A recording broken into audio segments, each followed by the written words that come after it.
Nuestro Padre Jesús Nazareno, sinasamba ka namin, pinipintuho ka namin, aral mo ang aming buhay at kaligtasan. Nuestro Padre Jesús Nazareno, iligtas mo kami sa kamatayan. Ang krus mong pinamatayan ay sagisag ng aming kaligtasan. Nuestro Padre Jesús Nazareno, dinarangal ka namin. Nuestro Padre Jesús Nazareno, inulwalhati ka namin. Nuestro Padre Jesús Nazareno, inarangal ka namin. Nuestro Padre Jesús Nazareno, inulwalhati ka namin.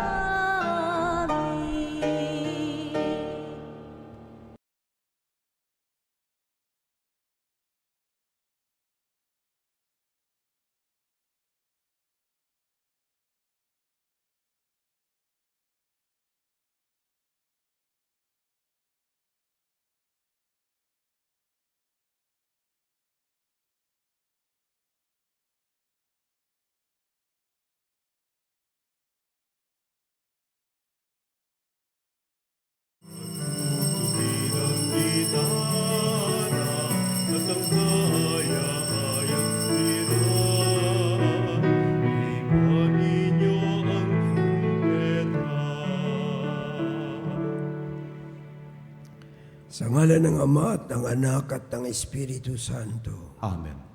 Pagpalain ng Panginoon ang ilaw at buhay ng daigdig. Ang kanyang biyaya at kapayapaan ay sumainiyong lahat. At sumayo rin. Sa paghahanda natin sa pagdiriwang ng Eukaristiya ngayong buwan ng paggalang at pangangalaga sa buhay, alalahanin natin ang ating mga pagkakasala laban sa buhay. Panginoong Diyos, Ikaw ang bukal ng lahat ng buhay at kabutihan. Patawarin ang pagkukulang naming magpahalaga sa buhay. Panginoon, kaawaan mo kami. Panginoon, kaawaan mo kami. Panginoong Yesus, iniaalay mo ang iyong buhay para mabuhay ang lahat. Patawarin nawa ang pagwawalang bahala namin sa maraming pagtatangkang laban sa buhay pantao. Kristo, kaawaan mo kami. Kristo, kaawaan mo kami. Panginoong Yesus, nais mong itaguyod namin ang sibilisasyon ng buhay at pagmamahal. Patawarin nawa ang anumang isipan, salita o aming gawang ayon sa kultura ng kamatayan. Panginoon, kaawaan mo kami. Panginoon, kaawaan mo kami. Kaawaan tayo ng makapangyarihang Diyos. Patawarin tayo sa ating mga kasalanan at patnubayan tayo sa buhay na walang hanggan. Amen.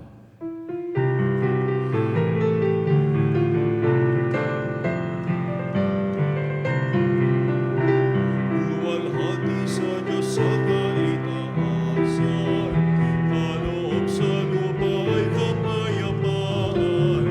Pinupuri ka't ipinagdarangal, sinasamba ka dahil sa dakila mong kalwalhatian.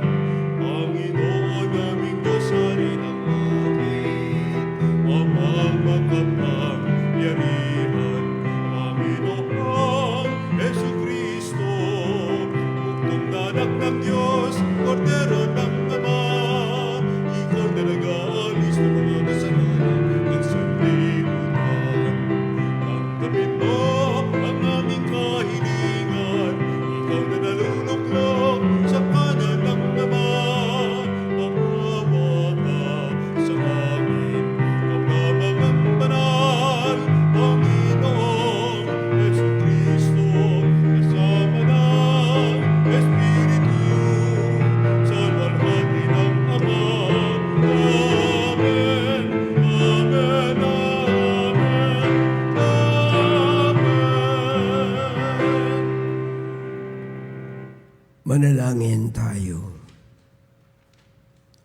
Ama naming makapangyarihan, lagi mong lingapin at patnubayan kaming mga kabilang sa iyong angkan. Sa tanging pag-asa naming ikaw ang nagbibigay, kami tangkilikin mo at laging subaybayan. Sa pamamagitan ni Jesucristo, kasama ng Espiritu Santo, magpasawalang hanggan. Amen. Pagbasa mula sa aklat ni Propeta Isaías. Ito ang ipinasasabi ng Panginoon. Ang mga nagugutom ay inyong pakanin, patuloyin sa inyong tahanan ang walang tirahan. Yaong mga tao na halos hubad na ay inyong paramtan. Ang inyong pagtulong sa mga kasama ay huwag talikdan. At kung magkagayon, matutulad kayo sa bukang liwayway, hindi maglalaot, gagaling ang inyong sugat sa katawan. Ako'y laging sa inyo, ililigtas kayo at iingatan kahit saang lugar. Sa araw na iyon, diringgin ng puon ang dalangin ninyo. Pag kayo'y tumawag, ako'y tutugon agad.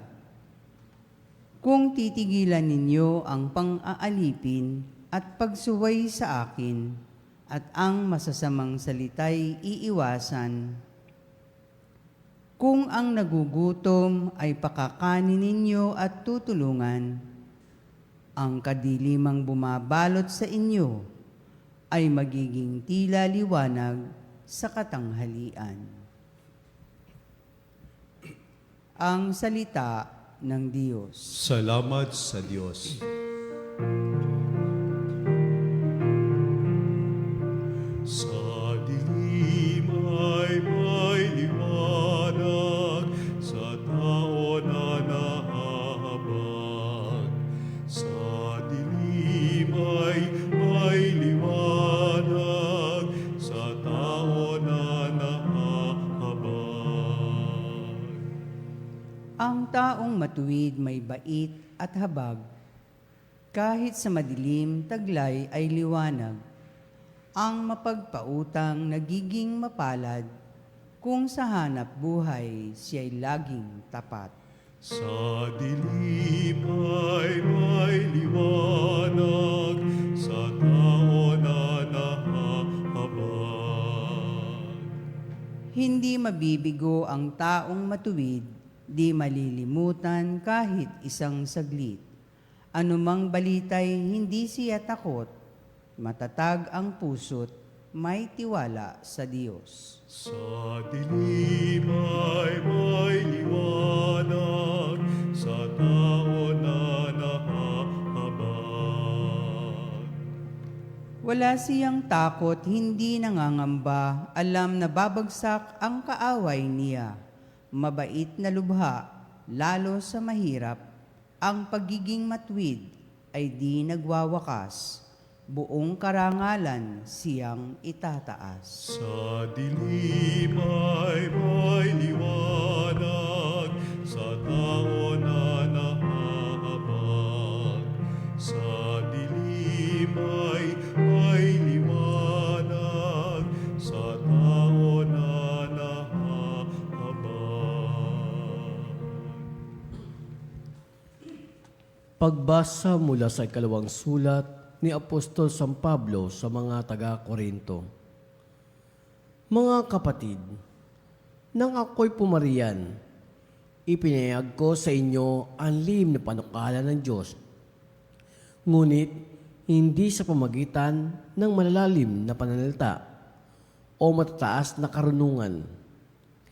Ipinasya kong wala akong ipapangaral sa inyo, kundi si Jesucristo na ipinako sa krus. Kaya mahina, takot, at nanginginig akong marap sa inyo. Sa panalita at pangangaral ko'y, hindi ko kayo inakit na matatamis na pangungusap, batay sa karunungan ng tao. kundi sa pamagitan ng pagtuon ng Espiritu at ng kapangyarihan ng Diyos. Kaya't hindi sa karunungan ng tao, kundi sa kapangyarihan ng Diyos, nababatay ang inyong pananalig kay Kristo. Ang salita ng Diyos. Salamat sa Diyos.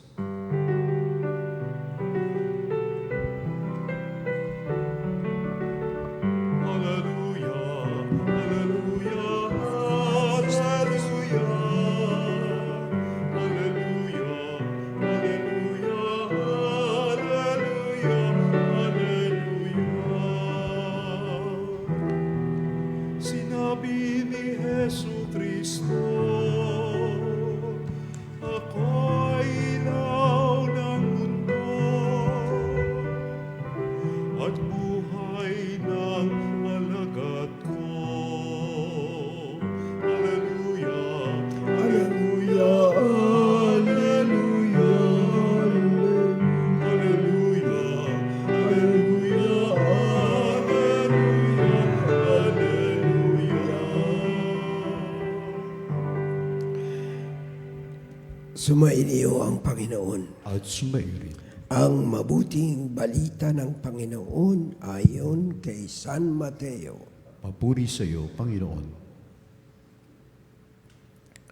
Noong panahong iyon, sinabi ni Jesus sa kanyang mga alagad, kayo'y asin sa sanlibutan.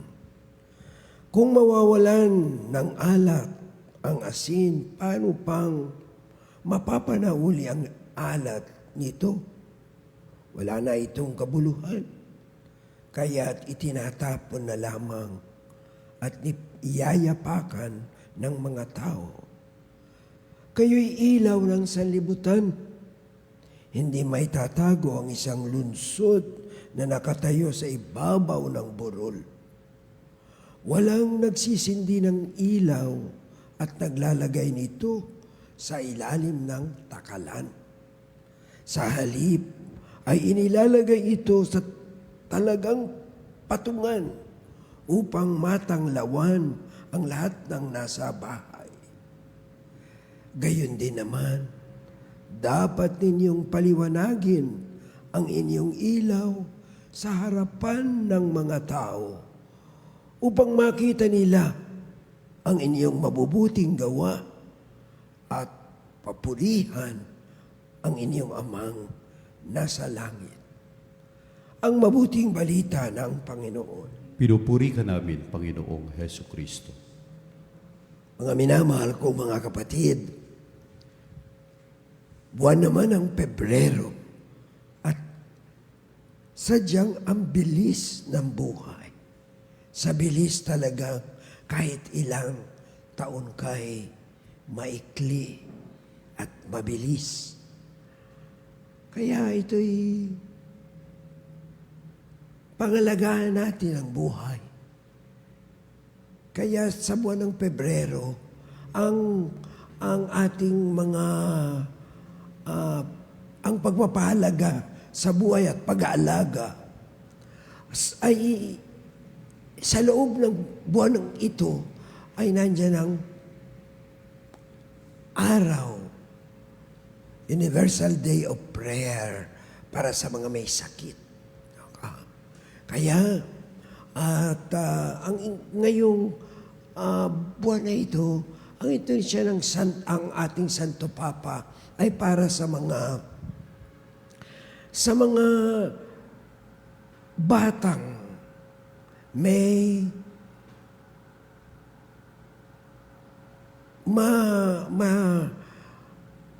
seryosong mga dinadala at sakit, lalo na panghabang buhay. At ang kanilang pamilya na sana'y ito'y dalhin nila na may pag-asa at laging masuportahan din. At yan, mga minamahal kong mga kapatid, ang buwan ng Pebrero, talaga sa akin ay sana ito ay sa lahat ay magpaalala na napakaikli ng buhay. At itong Pebrero na mga araw ng mga may sakit at pagpapahalaga ng buhay, ngayon araw na ito ay na ikalimang linggo sa ordinaryong panahon. At ang mga salita ng Diyos ay nagpapaalala sa atin kung paano natin aalagaan ang buhay. Una, pinalalaman tayo ni Propeta Isaias ang mga gawaing malasakit. No? Ito'y si Propeta Isaias na noong pangunang sa lumang tipan ay nag-aaral na nito at ito ang buod talaga ng pagiging Kristiyano natin. No, na ang paggawa ng kabutihan sa lahat ng tao ay ito nasasalalay ang ating liwanag at ang magpapabigay ng alat sa ating buhay. At si San Pablo naman sa ikalawang pagbasa, alam niyo, sinabi niya nung siya'y pumunta sa Corinto, na ito'y isang siyudad ng mga marurunong. Talagang natakot daw siya sapagkat ang kanyang ibabalita, ang kanyang dala ay ang karunungan tungkol kay Jesus.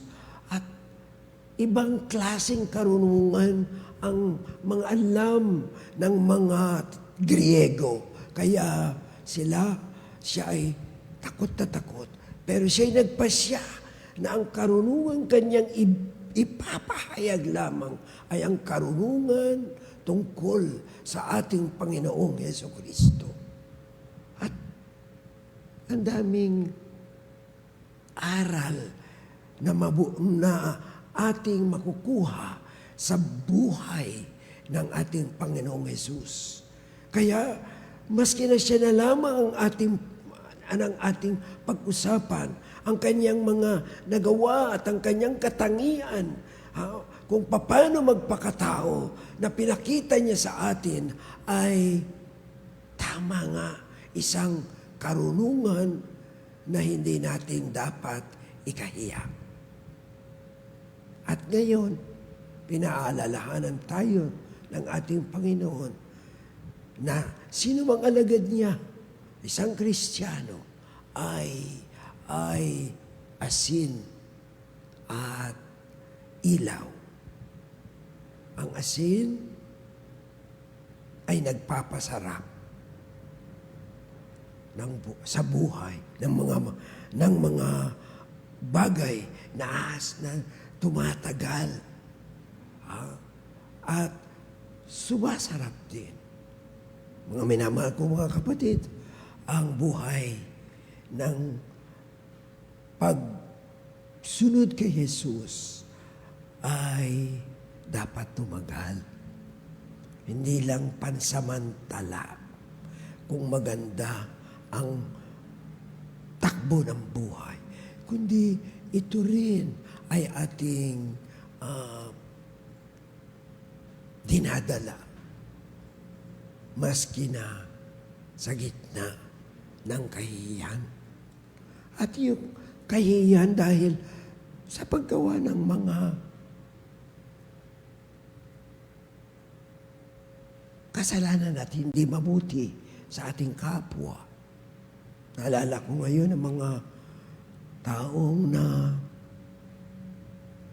may mga kaso sa pandarambong at pagkuha ng ang epekto nito sa ating bansa.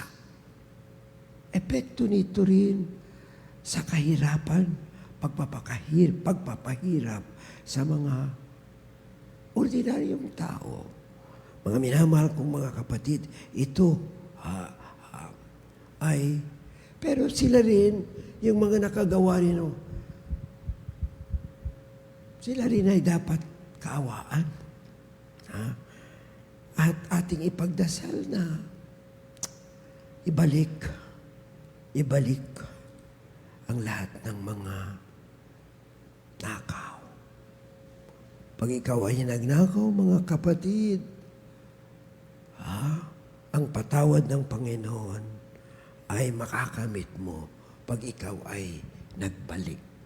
Ano mang kunin mo, kahit na mali, gano'ng kaliit, ay may karampatang parusa yan. Ha? At sa ating batas ay pero kulong, pero parang hindi pa nakukulong. Mga minamahal kong mga kapatid, pero meron niyang balik sa mga tao. Mga minamahal kong mga kapatid, kaya isipin din natin yung mga nasa kulungan dahil sa kanilang mga ang buhay ng sumusunod kay Jesus ay dapat tumatagal. Katulad ng asin, nagpapatagal sa mga bagay na naas. At hindi lang, pero masarap din sana ang buhay ng isang ng pagdala or pagsunod sa ating Panginoon. At ito ay makikita rin natin sa mga taong ordinaryo. Hindi lamang sa mga taong kilala natin. Pero sa mga ordinaryong tao na araw-araw ay talagang bumabalik sa kanilang mga patungo at papunta sa kanilang trabaho kahit na konting sahod, konting kita ay pinagkakasya nila. Yung mga kumukuhat, maawa naman din sana tayo sa gano'n. At nakaw na napakalaki, nakaw na ang epekto ay ang karamihan ay mahihirapan. Mga minamahal kong mga kapatid, ito ay tayo rin ay ilaw. Ibig sabihin, ang ilaw, ang ating buhay sa pagsunod ay nakakapagpaliwanag sa iba. Sa iba at sa lahat ng tao. Kaya hindi tayo dapat mahiyang maging mabuti, mabait. Pagkat ito'y isang tanglaw sa mga, maski na hindi natin ito nalalaman. At meron akong mga gusto kong ilagay sa inyong panalangin, hindi lamang yung mga taong may sakit, kundi ngayon ay pagdasal natin ang ating simbahan, ang ating simbahang Katoliko, parang dahil nahahati sa mga tinatawag ngayon na traditional, yung mga taong gusto nila kung ano nung una hanggang ngayon mangyari at kontra tayo at kontra sila sa pagtakbo ng ating simbahan na hindi naman sumasama kundi pinapakita natin kung paano natin dadalhin ang mga moderno na nangyayari sa ating kung paano tayo mabubuhay na ayon sa aral ng ating Panginoon. At ngayon dahil mayroon mga tinatawag na tradisyonal ay parang ang simbahan ay talagang mahati at dinadalihan nila sa paghahati. Pag ipagdasal natin ang mga tinatawag na Society of St. Pius X. May tangkabo silang mag-orde ng mga obispo na walang pahintulot at mandato ng Santo Papa. At sa ganyan ay talagang lalong lumalawak ang dibisyon at pagkahiwalay nila.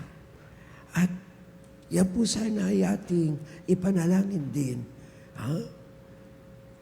na ngayon din na meron din hakbang ang simbahan, ang Katoliko, ang simbahang Katoliko na makipag-usap sa kanila at ipagdasal natin ang pag-uusap na yun na sana'y magbunga, na walang paghihiwalayan.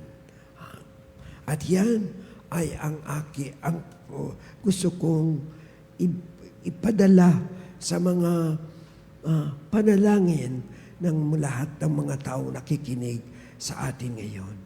Mga may sakit, lalong-lalo na mga batang may kapansanan at yung kanilang pamilya na magdadala na yung mga taong yun ay masuportahan sana at mawalan ng pag-asa. At sa katapusan, pagdasal natin ang simbahan na sana'y huwag matuloy ang paghahati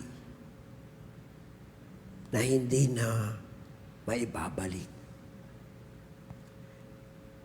At yan ay para maging talagang ilaw ang ating pananampalataya. At yan ay pinauubaya ko sa inyo mga panalangin. Tandaan natin, tayong mga sumusunod kay Jesus, sino man ang kanyang aral, ibig sabihin, ang kanyang gusto, desire, ay maging asin at ilaw tayo sa buong daigdig. Sana ganyan ang mangyari dahil pinapalakas tayo ng Eucharistia na lagi nating tuwing linggo ay ating pinapangilin at sa pagtanggap ng Eucharistia. At yan ang magandang balita sa ikalimang linggo sa karaniwang panahon. Amen.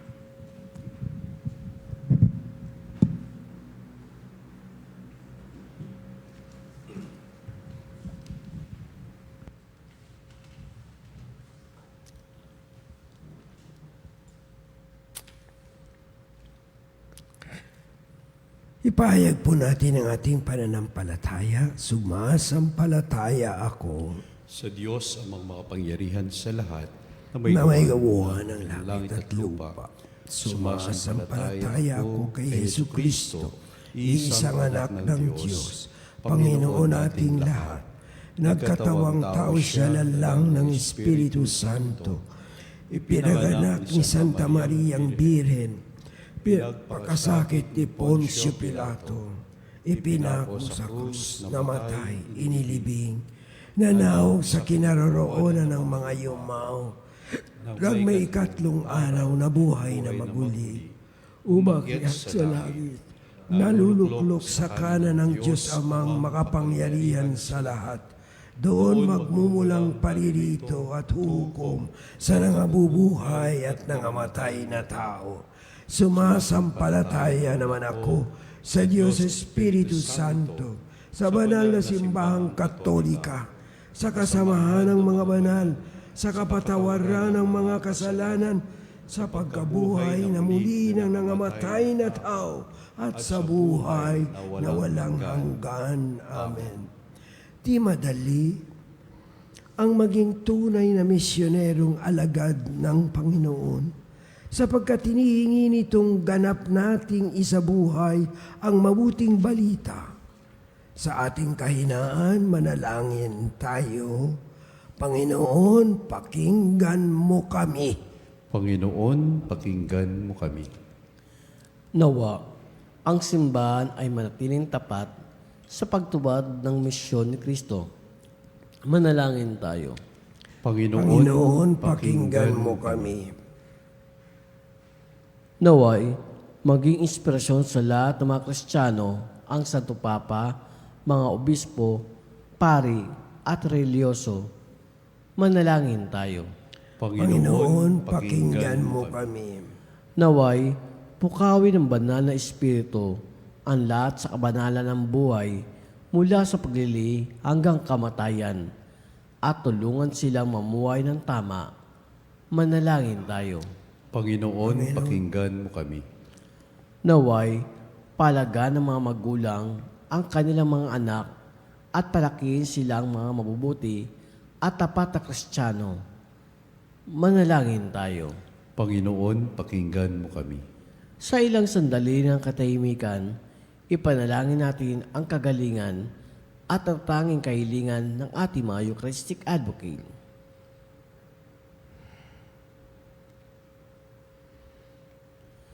Manalangin tayo. Panginoon, pakinggan mo kami. Panginoong Hesus, ilaw ng sanlibutan, patatagin mo kami upang maging asin at ilaw sa aming kapwa. Ayon sa iyong halimbawa, ikaw na nabubuhay at tagahari magpakailanman. Amen.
Manalangin kayo mga kapatid upang itong ating sakripisyo ay kalugdan ng Diyos Amang makapangyarihan. Tanggapin nawa ng Panginoon itong paghahain sa iyong mga kamay sa kapurihan niya at karangalan sa ating kapakinabangan at sa buong sambayanan niyang banal.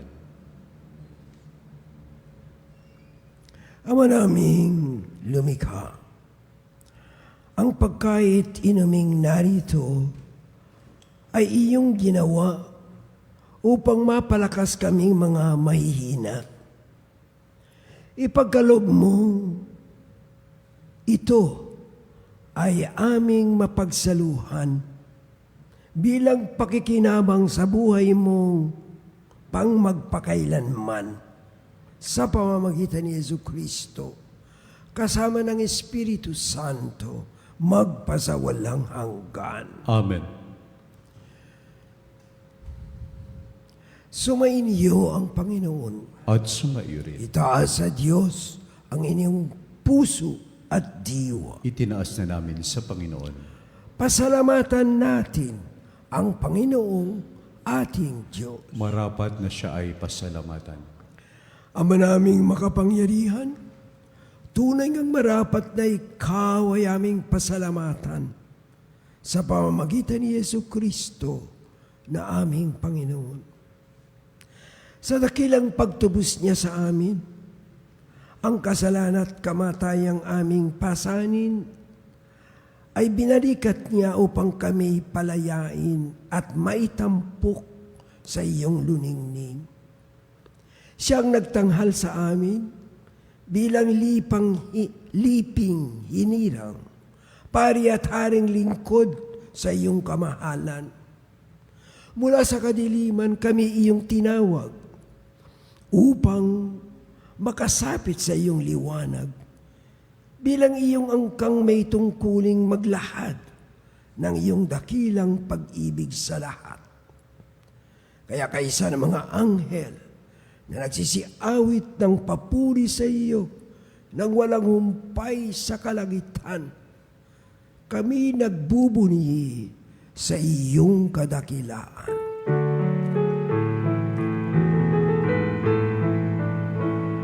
Santo, Santo, Santo, Panginoong Diyos ng mga mundo. Napupuno ang langit at lupa ng kadakilaan mo.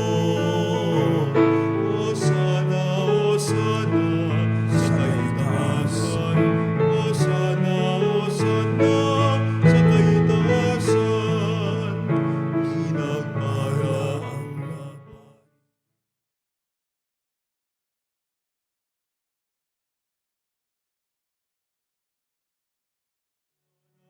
Hosana, sa kaitaasan.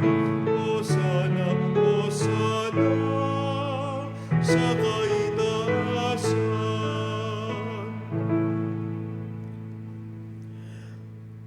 Ama naming banal, ikaw ang bukal ng tanang kabanalan. Kaya't sa pamamagitan ng iyong Espiritu, gawin mong banal ang mga kaloob na ito upang para sa amin maging katawan at dugo ng aming Panginoong Hesus Kristo. Bago niya pinagtiisang kusang loob na maging handog, hinawakan niya ang tinapay.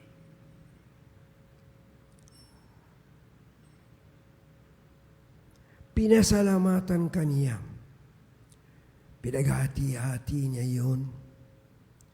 Iniabot sa kanyang mga alagad at sinabi, tanggapin ninyong lahat ito at kanin.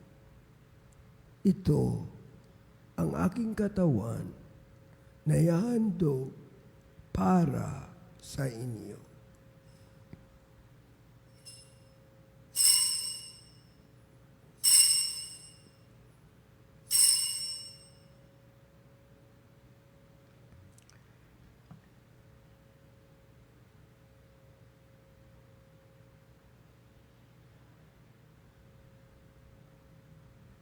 Gayun din naman, noong matapos ang hapunan, hinawakan niya ang kalis. Muli kanyang pinasalamatan. Iniabot niya ang kalis sa kanyang mga alagad at sinabi, tanggapin ninyong lahat ito at inumin. Ito ang kalis ng aking dugo, ng bago at walang hanggang tipan. Ang aking dugo na ibubuhos para sa inyo at para sa lahat sa ikapagpapatawad ng mga kasalanan. Gawin ninyo ito sa pag-alala sa akin.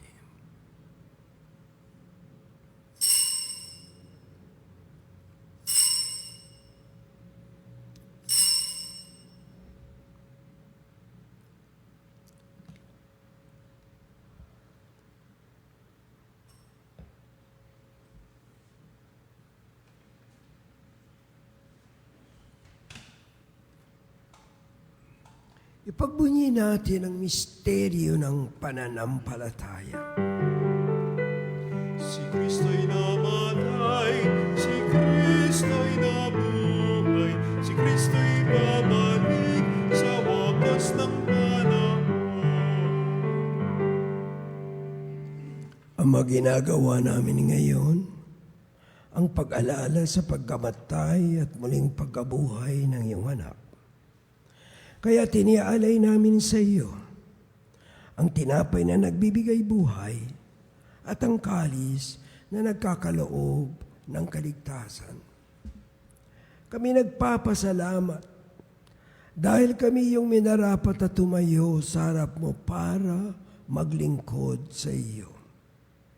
Isinasamo namin kaming magsasalo-salo sa katawan na dugo ni Kristo ay mabuklod sa pagkakaisa sa pamamagitan ng Espiritu Santo. Amalingapin mo yung simbahang laganap sa buong daigdig. Puspusin mo kami sa pag-ibig kaysa ni Leon na aming Papa at ni Elias na aming obispo at ng tanang kaparian. Alalahanin mo rin ang aming mga kapatid na nahimlay nang may pag-asang sila'y muling mabubuhay. Gayon din ang lahat ng mga pumanaw. Kawan mo sila at patuloyin sa iyong kaliwanagan.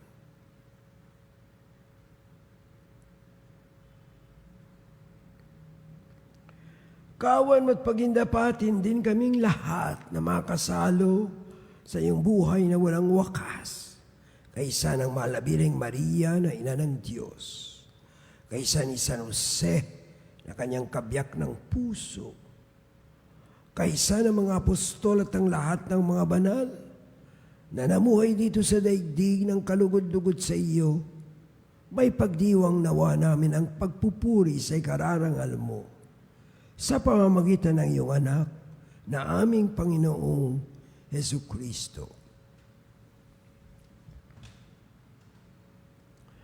Sa pamamagitan ni Kristo, kasama niya at sa Kanya, ang lahat ng parangal at papuri ay sa iyo, Diyos amang makapangyarihan, kasama ng Espiritu Santo, magpasawalang hanggan.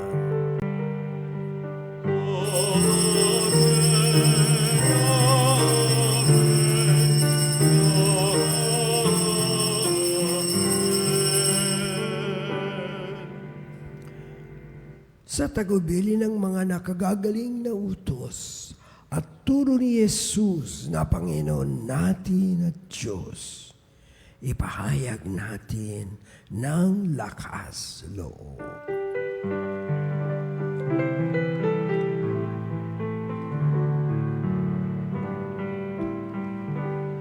Ama namin, sumasalangit ka, sambahin ang ngalan mo. Mapasa amin ang kaharian mo, sundin ang loob mo. Dito sa lupa, para ng bigyan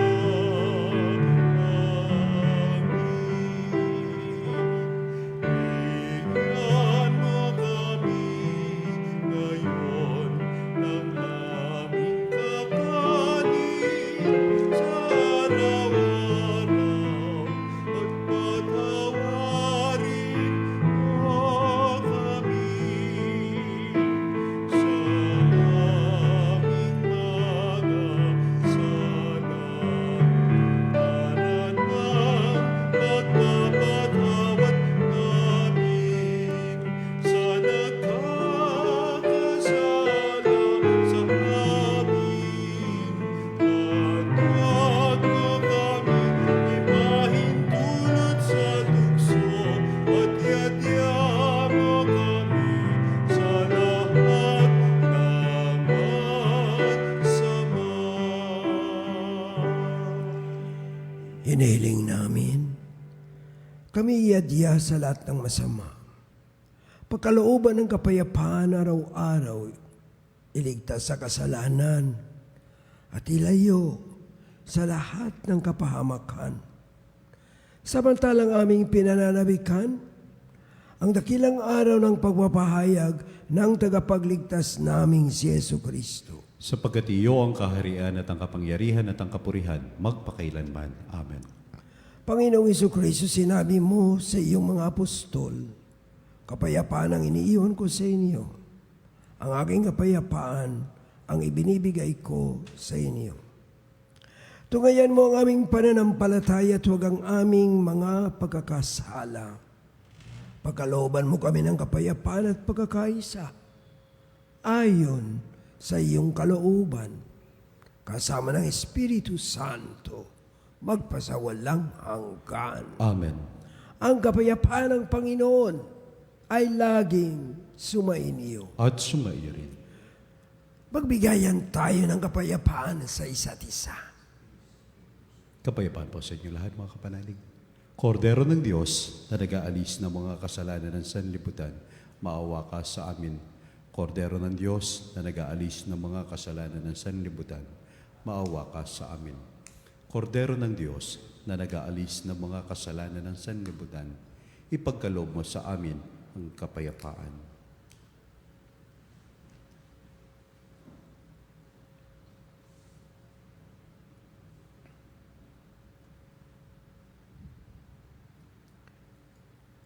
Ito si Jesus, ang kordero ng Diyos. Siya ang nag-aalis ng kasalanan ng sanlibutan. Mapapalad tayong inaanyayahan sa kaniyang piging. Panginoon, hindi ako karapat-dapat na magpatuloy sa iyo, ngunit sa isang salita mo lamang ay gagaling na ako.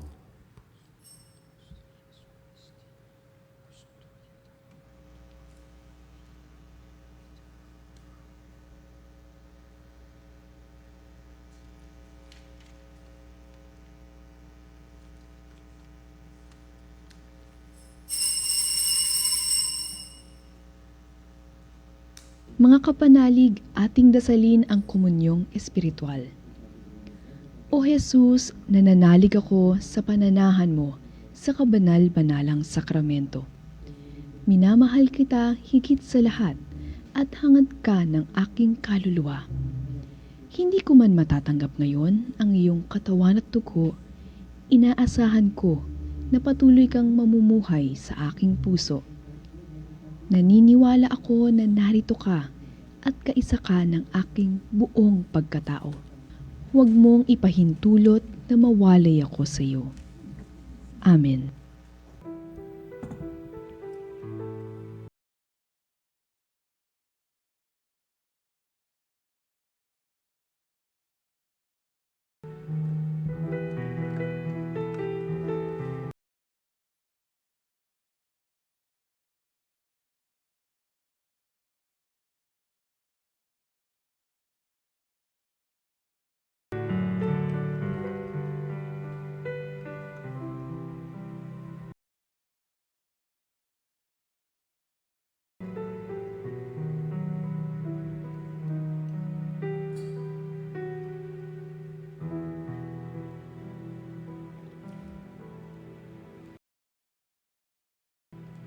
Manalangin tayo.